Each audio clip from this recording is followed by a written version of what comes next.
Hey guys, welcome back to another episode of Anyways Moving Forward with Libni, where we talk about life, self love, self work, and anything that might help you move forward in business, in your relationship, as a parent, or wherever you are in your life right now.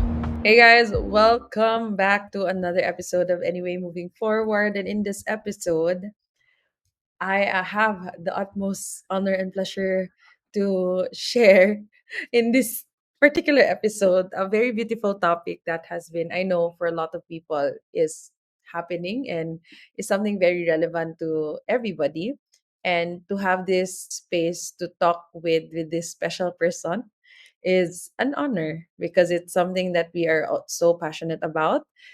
We're going to talk about surrendering to what is. And before that, I will introduce this next speaker. The next speaker, the guest for this episode. So this person is my best friend. I met her a few years way back when in a particular group, and I really resonated with her. Later on down the line, we both of us really vibed, and we have the same energy.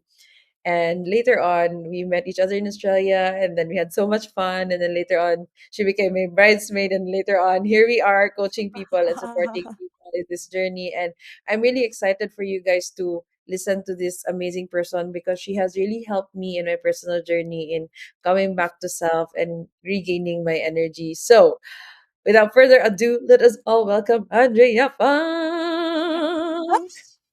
Thank you so much, Libni, for having me on. It is truly such an honor, and to be able to be on this platform, being interviewed by the one and only epic transformational energy life coach in Davao, and soon to be the all of the Philippines, Livni. So Jesus, yeah, Jesus. I yes, was it Jesusa Yes. Las Pilipinas?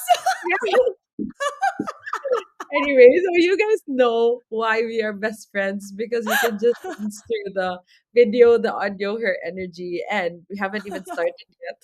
Before we begin, Andy, introduce yourself to everyone.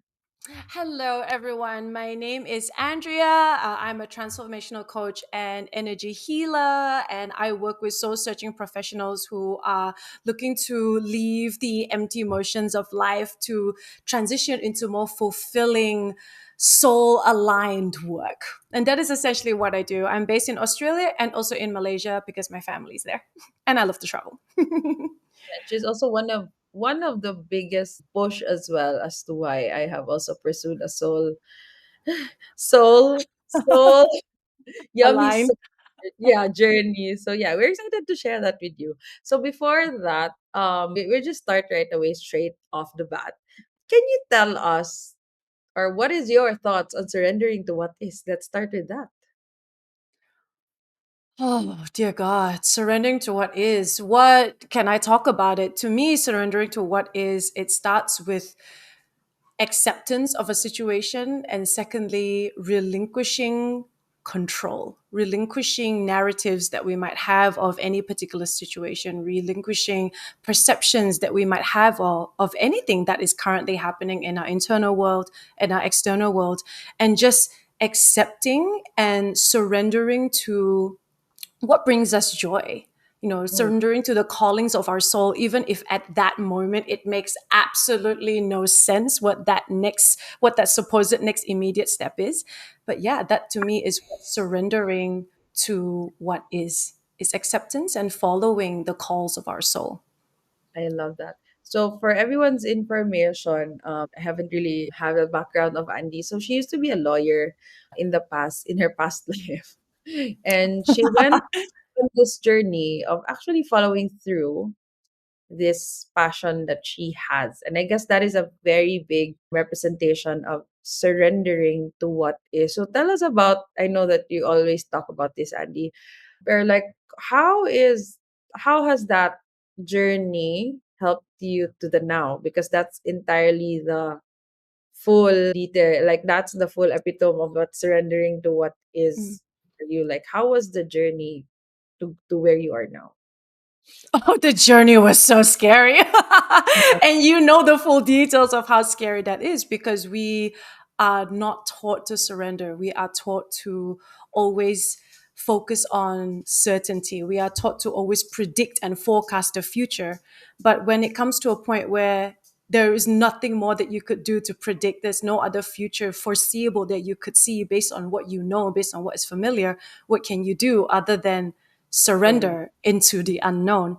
So after working for 6 years as a lawyer, I got to a point where I had everything. I had the money, the white picket fence life, parties, great travel, great friends, and I had everything that supposedly life told me was going to make me happy, except I was just so miserable and I didn't know where else to turn. I don't know who else to talk to. I don't know what else I could possibly do because I've done supposedly everything, right? And I knew in my mind at the time, more money was not going to cut it. Having this amazing hot body was not going to cut it. More friends was not going to cut it. More orgasms and amazing sex was also not going to cut it. It was just, I didn't know what to do. So, what I did at the time was I was working with a coach and I decided, you know what, I just have to accept what is instead of trying to run away, instead of trying to fix things, instead of always trying to feel better and distract myself and delude myself into thinking that I've got this. I just surrendered and accepted that I don't got this. I Mm. don't know where I'm going.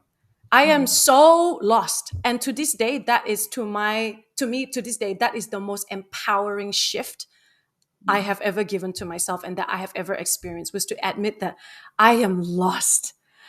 And I grew to love being so lost because not knowing meant a release of all meant I am now operating and playing in the realm of infinite possibilities and chaos and mess and all the happiness as well. It was and magic. It was amazing. And so that journey started from that point onwards. It was just deciding, okay, this is what is. What is the next step? What can the next step be? Which is I'm only going to focus on what brings my heart joy, Mm. what makes me happy, and to be Mm. okay with just taking that one step and to not have to figure out the entire road towards the peak of the mountain, and bit by following the breadcrumbs step by step, even if the step doesn't make any sense whatsoever. I just took it, and with every single opportunity that I took, the next step appeared in front of me, one by one, one by one, one by one, until here I am now, knowing an unconscious lawyer, unaware, not knowing what mindset was, to now being an energy healer. It's Yeah. amazing. Shit, it's like just me. I was a doctor and now like where am I now? And it's more fulfilling. I love it when you said like embracing the lostness. Like that was Mhm. a because like not everybody have realized that the only way forward is to embrace the current situation. So, Yes. do you have any advice on people who are not yet ready to embrace the lostness, or who are, yeah, who's into that? Mm. Well, if at this point in time you're not willing to embrace the lostness, I hope that you would at least be willing to accept where you are and allow yourself to have some fun.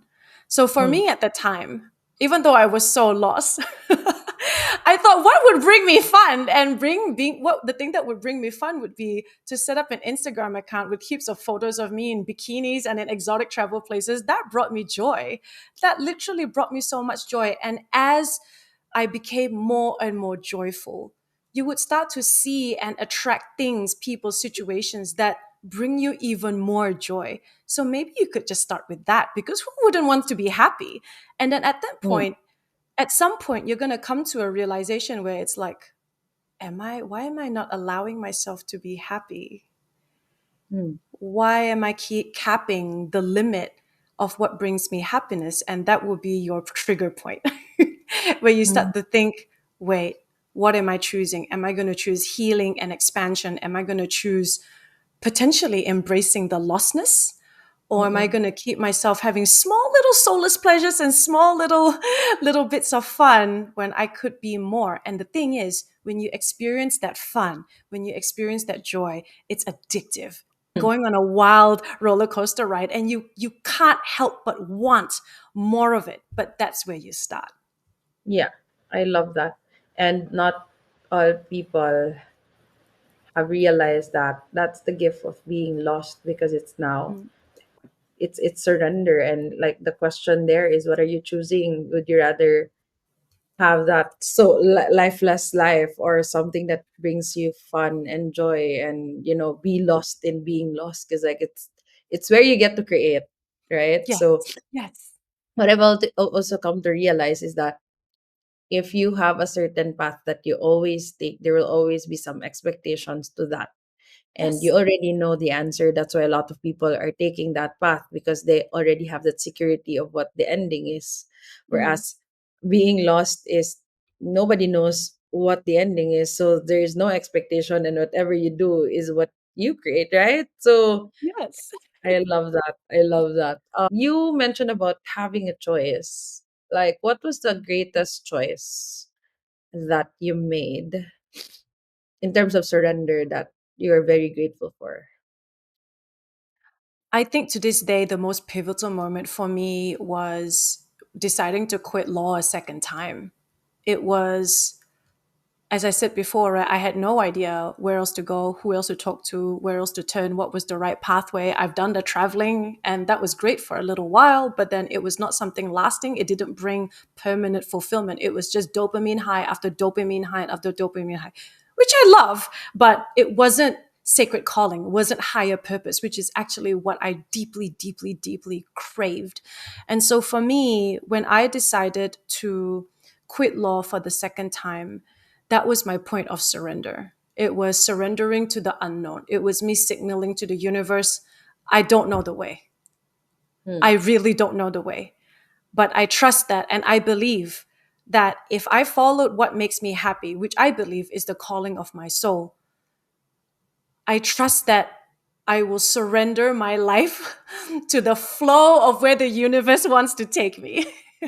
So to Mm-mm. me, that was the most pivotal moment. And since then, there have been so many other mini moments of surrendering into the unknown. But the thing is, because, or at least in my case, for me, because I had made that one great big choice already, all the smaller moments, the smaller occasions when I was asked to surrender got easier.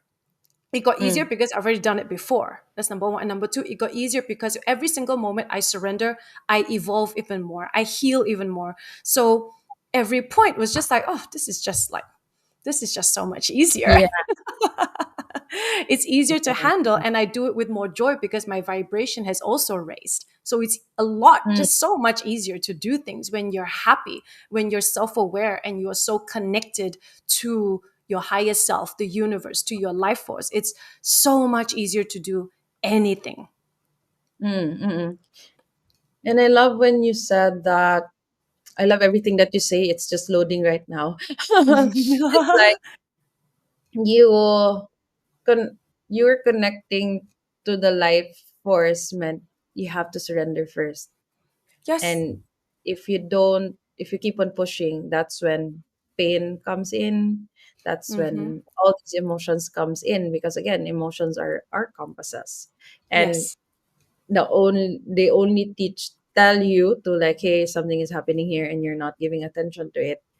And that's what Yes. most people are experiencing, right? Like when they push themselves too much on the things that they should do, that's enough. Yes. That's when, it feels so heavy. And when it happens, the only thing that you can do is actually just let go and allow yourself to live Feel. life, so that so that you can experience the highest frequency.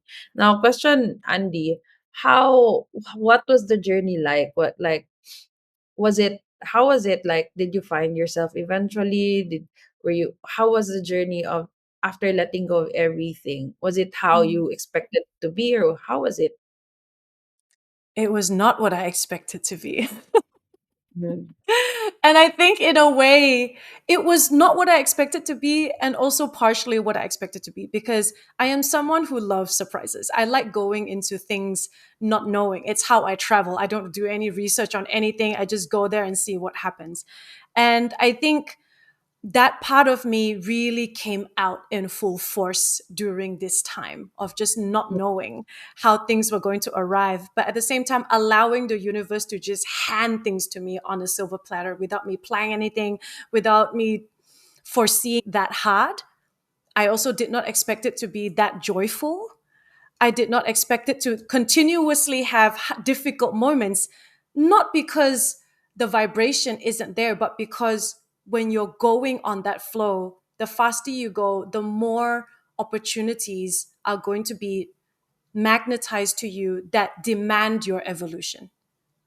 And it will be Mm, those opportunities that where you think like, this is the leap of faith, the quantum leap. This is how you go from unconscious lawyer to energy healer in 2 years. It's because how fast are you willing to heal and grow and take those opportunities, right? yeah. And those, when you heal and grow and take those opportunities, if you do it at a relatively fast pace, it's painful, it's scary, and you don't Yes, yes. expect that, you know? Yeah, and everything is painful. You just choose where you want to spend your pain with, and you'd rather be with those something that brings you excitement and joy, right? So that's You get to surrender. choose your heart. Yes, I love Yeah. that. Now, Andy, how does one surrender? Well, well, I think earlier on I said the first thing to do is to accept where you are, and that will involve having you feel all the discomfort. And coming from someone who is a lawyer, and I don't like to feel because we don't do vulnerability and we don't do emotions, that first initiation, that initial step is going to be freaking hard. It is going to be really, really hard. And some days you wake up and you just want to stay in bed and cry and eat a bunch of chips and McDonald's. You can't even drag yourself out the door, okay? And sometimes I still have those moments. It's like once a year, but I have those moments. And Mm-mm, that is really the first step. And when you get comfortable with that, with feeling your emotions, you build that mm, resilience and that capacity to hold yourself. And mm-mm, then it starts getting easier. That acceptance becomes easier. And when you are able to build your nervous system and your sense of safety to be in your body, that is that one of the first steps towards surrendering. Because so much of evolving and working on sacred calling, magnetizing or manifesting your soul's desires, it ultimately boils down to your capacity to hold it. And that capacity depends on how safe you feel in your body. And that starts with you feeling everything, to hold all of who you are at that point in time, the trauma, the essence, everything. And then you take it from there. yeah, I love that. I just had a visual of a ball. Yes. I have a visual of a ball, and the every time that you allow yourself to be vulnerable and to surrender, it gets bigger and it gets weirder and it gets weirder. It gets painful and it stretches.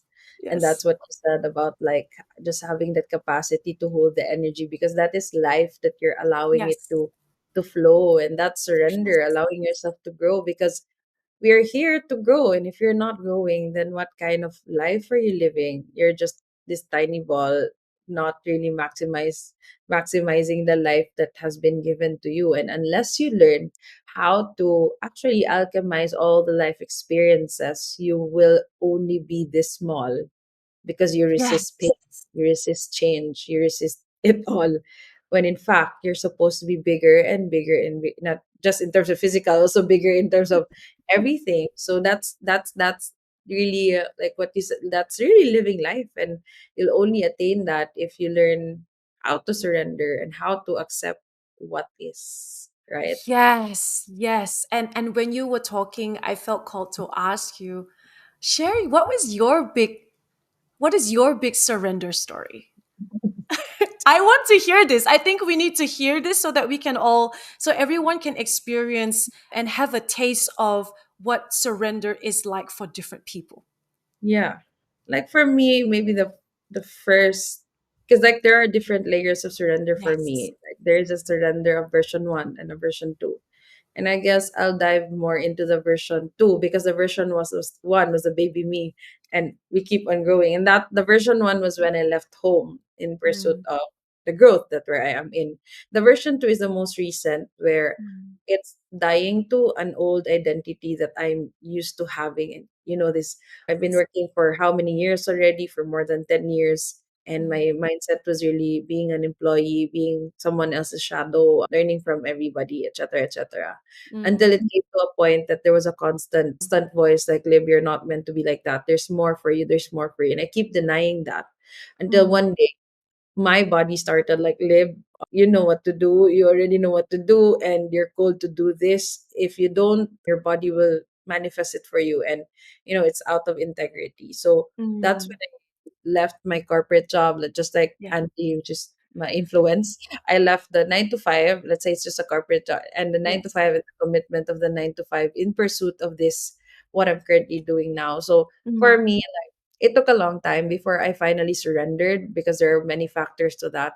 However, I was just prolonging the agony of actually staying there and, stopping myself for more opportunities. And when I started saying, okay, this is it, I have to let go of what I think is for me, to give way to whatever the universe has for me. And I surrendered to what is like, okay, fine.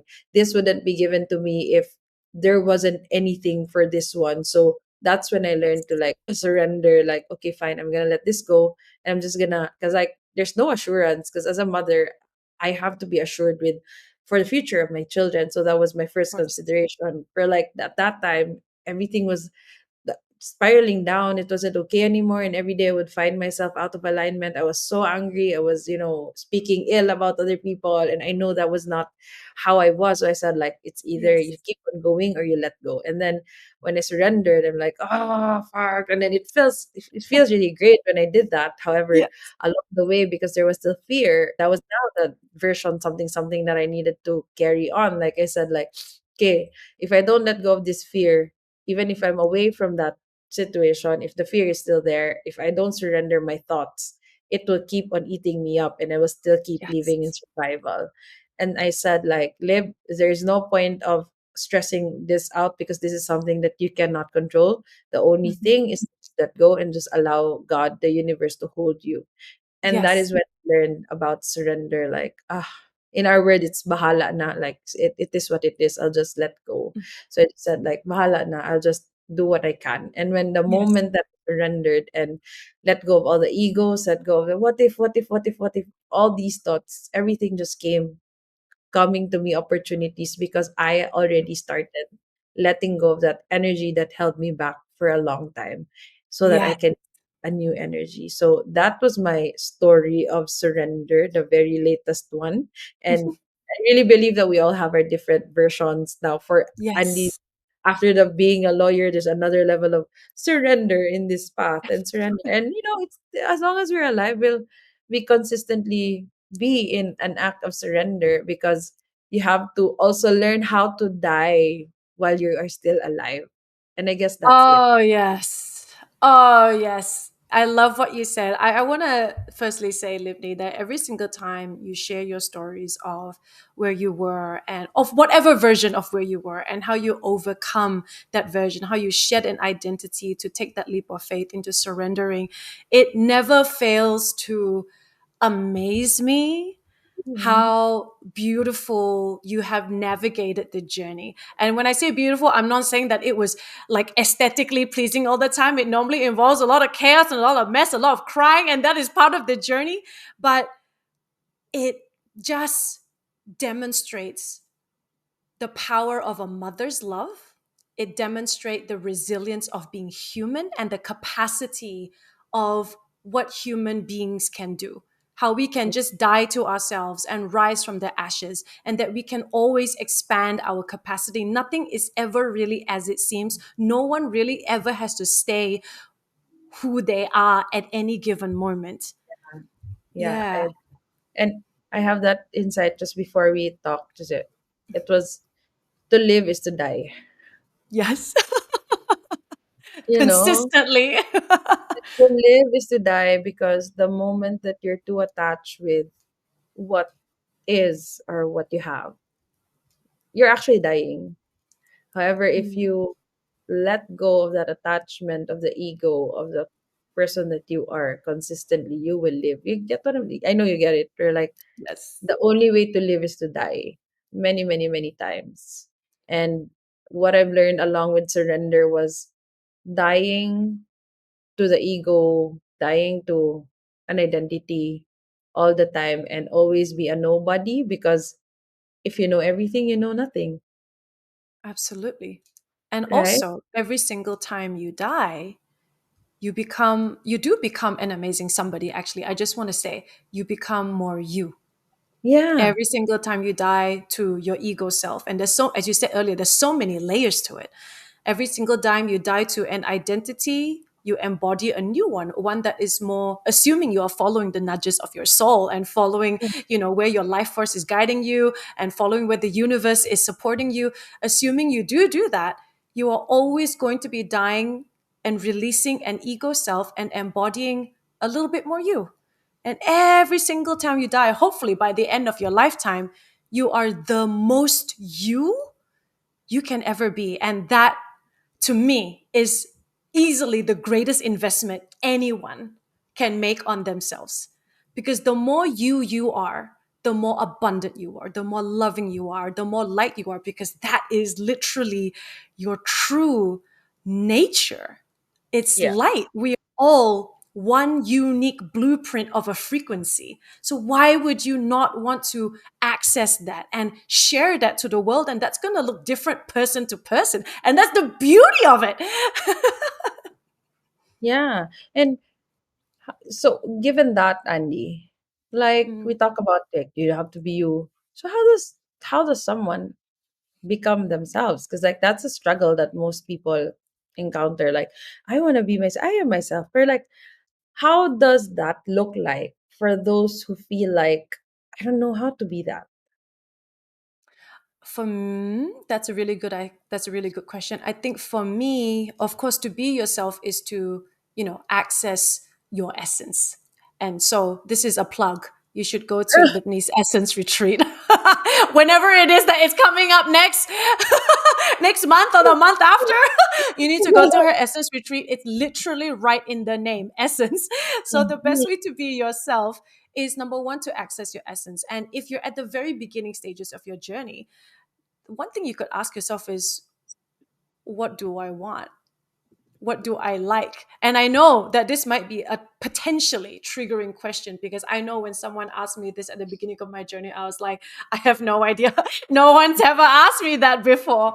So it just starts with that, write down a list of what are the things that you want, what are the things that bring you joy, because joy is literally what I've discovered. Joy is literally how our soul communicates with us. The things that bring you joy is going to be different to the things that bring us joy. And that's what makes every single one of us so unique.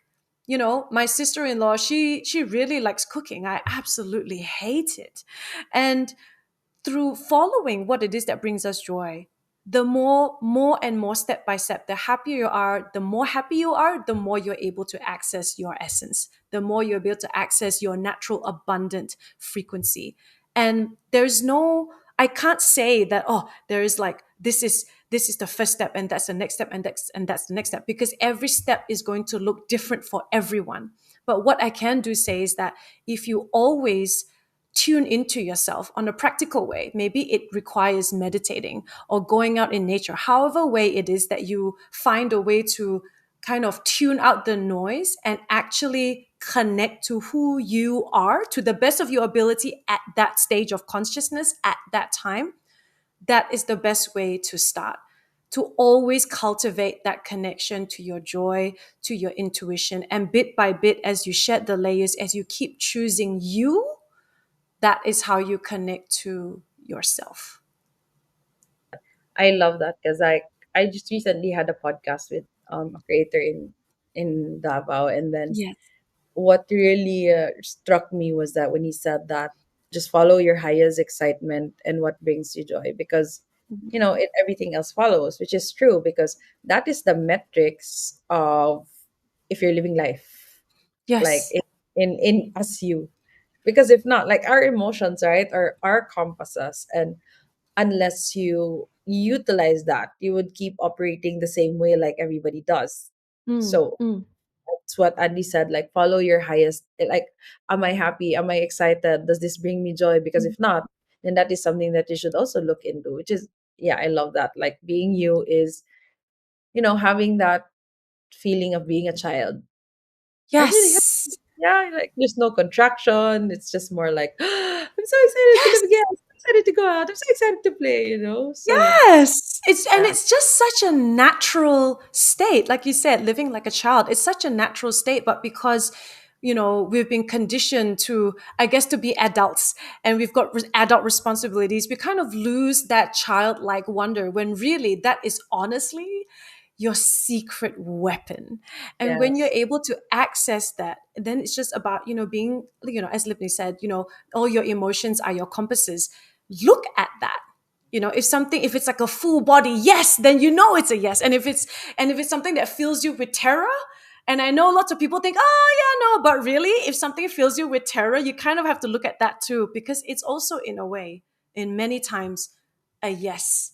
And the only time that it's really like a no is when someone puts forward a situation or an opportunity or something, and you're just like, meh, indifferent, and then it's like, okay, yeah, whatever, you don't care anymore. But when there is high tension, if it's like a highly charged emotion, that is when you need to look deeper into it. That is where you take the leap of faith. I love that. Yes. So there's like, yeah, and people often forget how to, because like when you've unlocked the childlike character, and that's the Yes. essence, right? Mm. You start playing now, and remember when we were kids, we are unstoppable because like I Because who like, cares? yeah, the Yes. house doesn't matter as long as you're happy, and when you have that energy, everything else is just easy, because now the lower frequencies are whatever you're going through. It's like that's fine. Come on, let's go, because like you're on that high frequency. So the next question, Andy, because we are talking about the frequency and Mm. surrendering, like what are practices? Are there any practices that you can advise to people that Mhm. they can do in order for them to stay at that high frequency? Because like high frequency, it's easier for them to surrender. So what are the practices that you can advise to them? Ooh, for me, my personal daily practice is to meditate. It's something that I do first thing in the morning. And I do a very specific meditation that allows me to expand my heart star. It aligns me to the frequency of earth, and it heals itself and all of these things. So that is the one thing that I start with. And I say this intention every single time, every morning when I do this meditation. And that intention is that on this day and night and in every moment, I will vibrate the highest frequency of unconditional love. And so when I say that and I repeat that intention to myself, eventually I am just going to vibrate that frequency of unconditional love to everyone. That joy and that love is going to be felt by people in the supermarket. And it is. And you will start to see it. And so that has been my daily practice to actually start the day.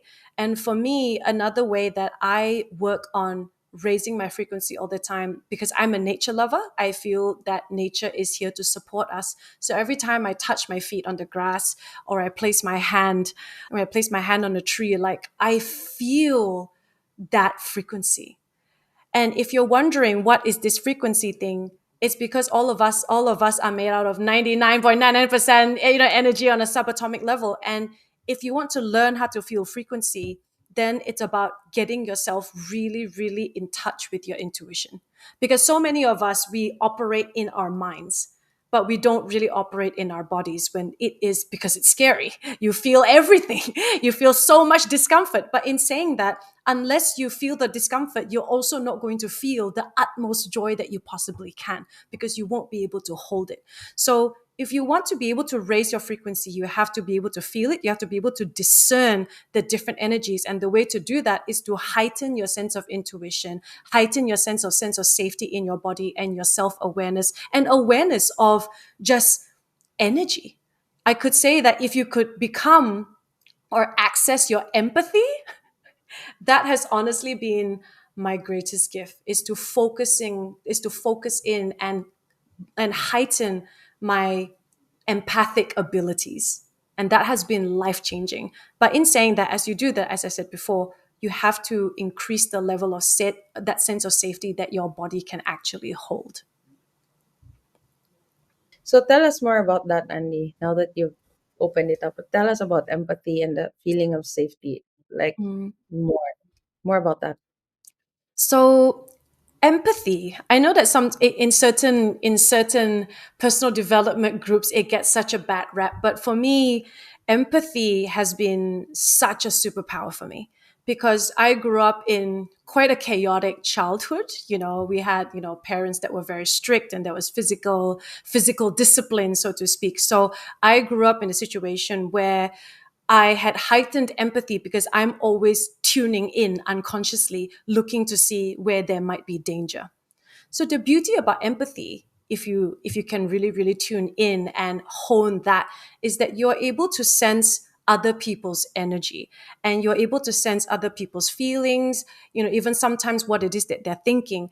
And in a way, many empathic people don't know how to handle feeling all that emotion that is not even theirs. And this is why having a daily meditative practice and creating your own solid foundation is so important. But the thing is, when it comes to empathy, when you're able to sense so many things, you get to in a way experience the journey of someone else without ever walking that journey. And that's what I love about it. It gives you this rich diversity of experiences. It adds so much depth to the emotions that you can feel because you're able to feel someone else's journey without ever walking their journey. And because of that, that's why working as a coach or as a healer is so fulfilling for me. And it comes quite naturally for me because I get to sense it. And because I get to sense it, I get to relate in some ways, maybe not 100%. And because of that, I'm able to pinpoint what the actual problem is. And I think overall, it makes you a much better person to have empathy, as long as you're not allowing whatever it is that you're feeling to diminish who you are or to overwhelm who you are. I Yes. love Does that. that answer And your question? yeah, yeah, yeah. And if it's coming from a space, not people pleasing, because there are Mm. people who do empathy and then for the sake that they get the validation from others. Love that. Yes. Another question is, now you're talking about meditation. Mm. How do you do that? Like there are a lot of people who struggle with meditation, and you said that it's something that has helped you tremendously. How does it look like for you? For me, because as I said before, I used to be very much in my head, and I think most of the world is that.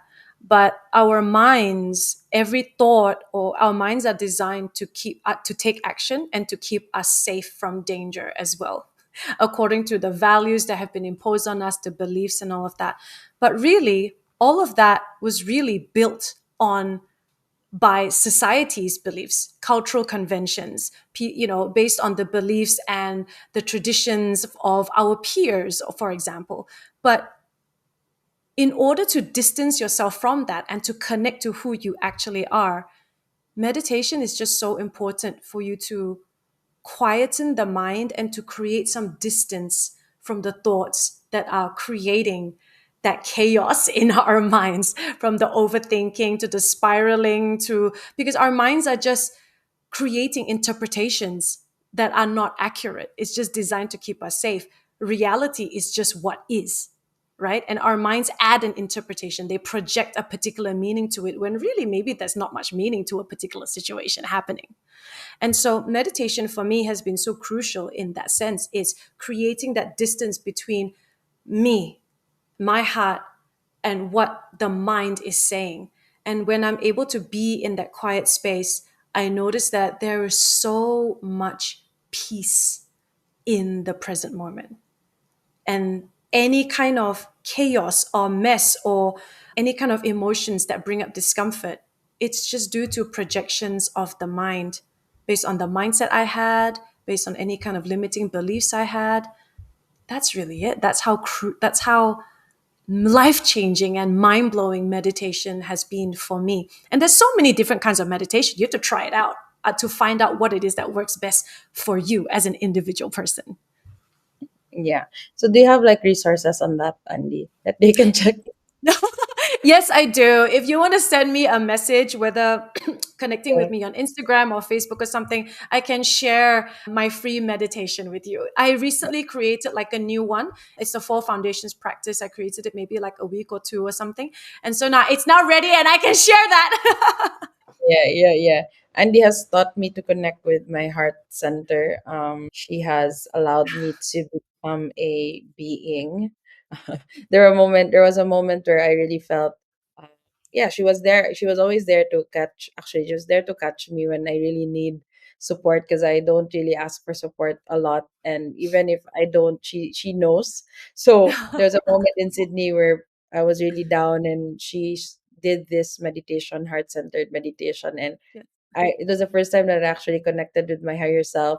So Yes. she guided me through that. And that higher self actually was a girl in TEDx wearing white. So it all happened. Yes. So yeah. I'm So so Andy happy. is, yeah, yeah. So she has led me and has allowed me to really go deep dive into my spirituality per se. However, like, she has really supported me in this journey. So yeah, you guys connect with Andy because she has so much to offer. Yeah. Thank you, Anyway, Libni. Those are beautiful, kind words. Thank you. I love you. so now that we're about to end, because they did notice the time, what's your advice to the younger, let's say the younger you Hmm. who was scared to take the jump and surrender? Like, if you were to advise that younger you, what's the best advice you can give her?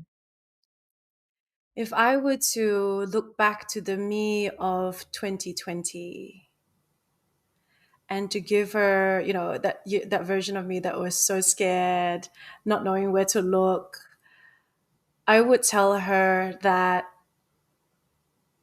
if you just allow yourself to be happy, like genuinely happy, you will be amazed at how supported you will be, and that you are never alone, and that the universe and God or the creator, they were just waiting for you to choose you.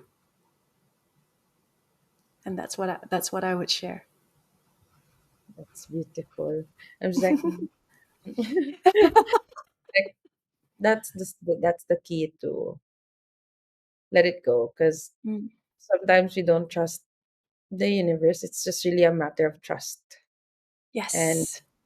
unless you learn to trust that you are supported, you will keep on trusting the society, what's present, where we're Mm. in is limited, rather than trust the divine, our sugar daddy up there. It's Mhm. all, no, it's abundant. So it's really, surrendering is really just a matter of, my takeaway from this conversation. Surrendering is just really a matter of trusting Yes. that. Surrender to you and surrender to the bigness and the divine that is you. And yeah, allowing the universe that is your sugar daddy to support you. And by the way, you are your sugar daddy. Yeah. Yes, yes, yes, yes.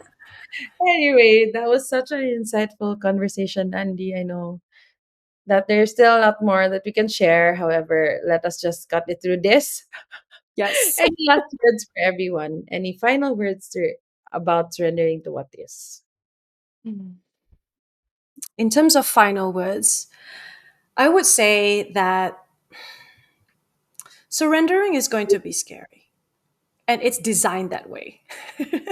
It's this, otherwise it wouldn't be called surrender. Otherwise it's just saying, oh, I'm going to apply for another job. Surrendering is designed to be scary because it's meant to be an initiation to test how committed you are to your evolution, how committed you are to really getting what you actually say you want.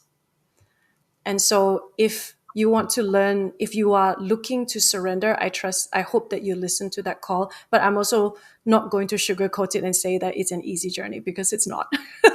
There are going to be difficult moments, and I just want you to be prepared for that. But it's not to say that it's not worth it, because it is the most worth it thing that you will ever, ever do.